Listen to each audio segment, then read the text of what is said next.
السلام علیکم ناظرین۔ سوشل میڈیا پر نوجوان نسل کو مس گائیڈ کیا جاتا ہے، ان کو کنفیوز کیا جاتا ہے، ان کو علماء کرام سے، علماء دین، علماء اسلام سے دور کیا جاتا ہے۔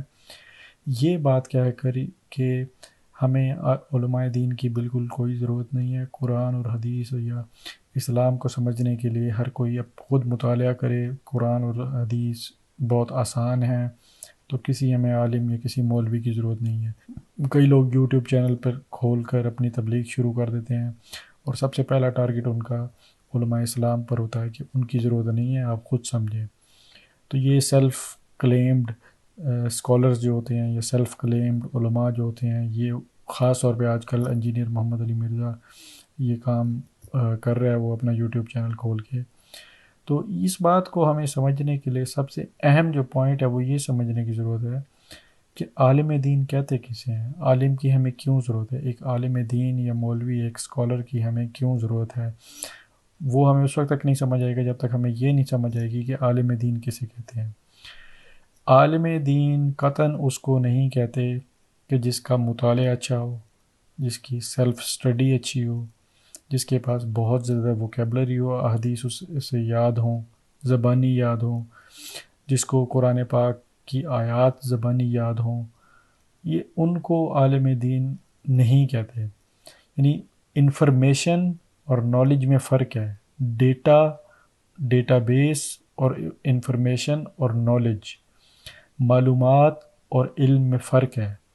آپ کی کسی کی معلومات زیادہ ہو سکتی ہیں، کسی کا حافظہ زیادہ اچھا ہو سکتا ہے، ویسے ہی سیلف اسٹڈی کرنے کا بہت زیادہ شوق ہے، تو اس کے پاس ووکیبلری کافی اکٹھی ہو جاتی ہے، تو اس کو عالم دین نہیں کہتے۔ عالم دین کہتے ہیں علوم شریعہ حاصل کرنے والے کو، کسی استاد کی نگرانی میں علوم دین حاصل کرنے والے کو۔ علوم شریعہ، علوم دین کی 20 قسمیں ہیں۔ مثلا صرف نحو ہے، جو گرامر ہے عربی کی، وہ علوم القرآن ہیں، علوم التفسیر ہیں، علوم الفقہ ہیں، پھر علوم الحدیث ہیں، پھر علم الکلام ہے، پھر علم الادب ہے، پھر فلسفہ ہے، پھر منطق ہے، پھر تاریخ ہے، پھر اصول حدیث کے اندر چیزیں ہیں، پھر ناسخ منسوخ کے علوم ہیں، پھر علم الرجال کا علم ہے۔ یہ سارے علوم پھر ان میں مزید اسپیشلائزیشن ہوتی ہے، اور ہر عالم دین بھی یہ سب چیزیں نہیں پڑھتا۔ بیسک درس نظامی جہاں مختلف مدارس میں پڑھایا جاتا ہے، اس میں بھی یہ سب چیزیں نہیں پڑھائی جاتی۔ یعنی اس میں جو بیسک ریکوائرمنٹ ہے ایک عالم دین کی، وہ پڑھائی جاتی ہے۔ اس کے بعد علماء کرام خود مطالعہ کرتے ہیں۔ یعنی عالم دین اسے یہ کہتے ہیں جو ان تمام علوم کو حاصل کرنے کے بعد، کسی استاد سے علوم حاصل کرنے کے بعد، پھر وہ ایک امتحان دیتا ہے، پھر اس کے بعد اگر وہ جب پاس ہوتا ہے تو پھر ہم اسے ایک عالم دین کہہ سکتے ہیں۔ تو خود سے گھر بیٹھ کر، چاہے آپ کی فرسٹ لینگویج عربک بھی ہے، تب بھی یہ علوم پڑھے بغیر آپ عالم دین نہیں ہو سکتے۔ عالم دین یہ علوم پڑھنے والے کو کہتے ہیں۔ اب ان علوم پڑھنے کی ضرورت کیوں ہے؟ ان علوم پڑھنے کی بہت زیادہ اہم ضرورت ہے، اس کے بغیر دین سمجھ نہیں آ سکتا۔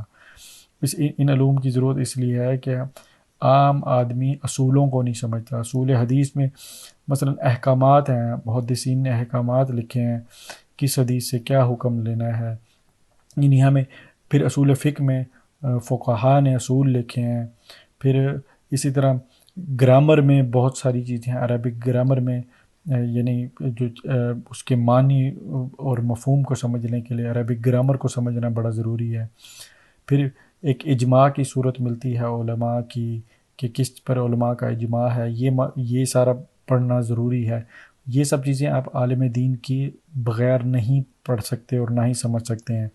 پھر اس کا امتحان کا، جیسے دنیاوی تمام علوم میں اگر ہم کسی کو کہہ دیں کہ جی آپ یہ کتاب ہے، اس کو خود پڑھ لو اور بس پڑھ لو، جب پڑھ لینا تو آپ ہمیں بتا دینا، ہم آپ کو یہ سرٹیفکیٹ دیتے ہیں، ایسا نہیں ہوتا۔ آپ کو اس کا امتحان دینا پڑتا ہے ٹو میک شور کہ واقعی اس نے پڑھا ہے اور اس کو سمجھ آ گئی ہے، تو یہ امتحان ہے، یہ امتحان پاس کر لے تو اس کو ہم سرٹیفکیٹ دے دیں گے۔ اسی طرح علماء کے بھی مدارس بھی ہیں، جامعات بنی ہوئی ہیں۔ یہ پڑھنے کے بعد پھر آپ ساری زندگی جتنا مرضی آپ مطالعہ کریں، جتنی کتب پڑھیں، کتابوں کا ذخیرہ علماء نے ہمارے 14 سال میں لکھا ہے، تو وہ اس کو عالم دین ہم کہتے ہیں، جو یہ علوم حاصل کرتا ہے استاد کی موجودگی میں، پھر اس کا امتحان بھی پاس کرتا ہے۔ خالی سیلف اسٹڈی کرنے والے کو، مطالعہ کرنے والے کو عالم دین قطعاً نہیں کہتے۔ عام آدمی کو تو یہ نہیں پتہ کہ ناسخ اور منسوخ کا فرق کیا ہوتا ہے، عام آدمی کو تو یہ نہیں پتہ کہ ضعیف حدیث، صحیح حدیث، حسن، اور پھر راویوں کی بحث، پھر علم الرجال کا نہیں پتہ، اس میں اسماء الرجال کا اسے نہیں پتہ۔ پھر یہ یعنی استاد کی موجودگی کے بغیر یہ آپ سب کچھ نہیں سیکھ سکتے۔ اور جو بندہ یہ کلیم کرتا ہے، ہاں آپ گوگل کر کے آپ اگر انفارمیشن لے سکتے ہیں، کوئی آپ حوالہ ڈھونڈنا چاہتے ہیں کسی سافٹ ویئر کے تھرو، وہ اور چیز ہے، وہ دین سے احکامات اخذ کرنے میں نہیں آتا۔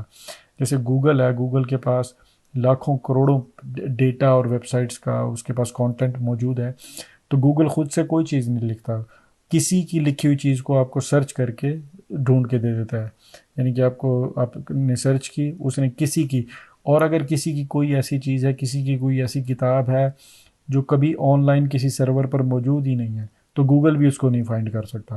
اور ہماری بہت ساری جو اسلامی کتب ہیں، جو ہمارے محدثین کی، ابھی بھی ہمارا بہت سارا ڈیٹا ابھی تک انٹرنیٹ پہ آن لائن نہیں آیا، تو وہ تو گوگل بھی آپ کی ہیلپ نہیں کرے گا وہاں پر۔ تو علماء جنہوں نے سال لگائے ہوتے ہیں، اتنے 8 سال درس نظامی کرتے ہیں، پھر ان کی ساری زندگی مطالعے میں گزر جاتی ہے، اس کے بعد پھر اس کے بعد وہ احکامات بھی اخذ کرتے رہتے ہیں، جدید دور کے حساب سے معلومات اجتہاد بھی کرتے رہتے ہیں، تو ان کی ہمیں انتہائی ضرورت ہے، ان کے بغیر دین نہیں سمجھ آ سکتا۔ یہ ایک بالکل مس گائیڈ کرنے والی بات ہے نوجوان نسل کو، اور ایک بالکل ڈس انفارمیشن ہے، بالکل ایک کنفیوژن پیدا کرنے والی بات ہے۔ علماء دین کے بغیر، جنہوں نے علوم شریعہ نہیں پڑھے، ان کے بغیر آپ دین نہیں سمجھ سکتے۔ آپ ان سے ضرور دلیل مانگ سکتے ہیں، آپ ان سے بحث بھی کر سکتے ہیں، آپ ان سے کوشچن کر سکتے ہیں، یہ اور چیز ہے، یہ آپ کر سکتے ہیں، مگر آپ خود سے کہیں کہ میں خود ساختہ عالم دین بن گیا ہوں گھر بیٹھے بیٹھے۔ میں نے جیسے کہا کہ جس کی فرسٹ لینگویج عربی ہے نا، وہ بھی قرآن پاک اور حدیث مبارکہ کے ساری پڑھ بھی لینا، اس کی ووکیبلری بہت اچھی ہو، اس کے اندر ایک حدیث اور قرآن پاک کا ڈیٹا بیس بھی موجود ہونا، تب بھی وہ عالم دین نہیں ہے۔ ایک سٹینڈرڈ ہے عالم دین کا، جیسے دنیا کے تمام علوم کا ایک سٹینڈرڈ ہوتا ہے۔ خود کتب کھول کے فزکس، بیالوجی، کیمسٹری پڑھ کے بندہ خود بخود کہتا، یہ نہیں کہہ سکتا کہ میں ڈاکٹر یا انجینئر بن گیا ہوں۔ تو اسی طرح عالم دین خود بخود نہیں بن جاتا، سیلف میڈ اسکالر کوئی نہیں ہوتا۔ جزاک اللہ۔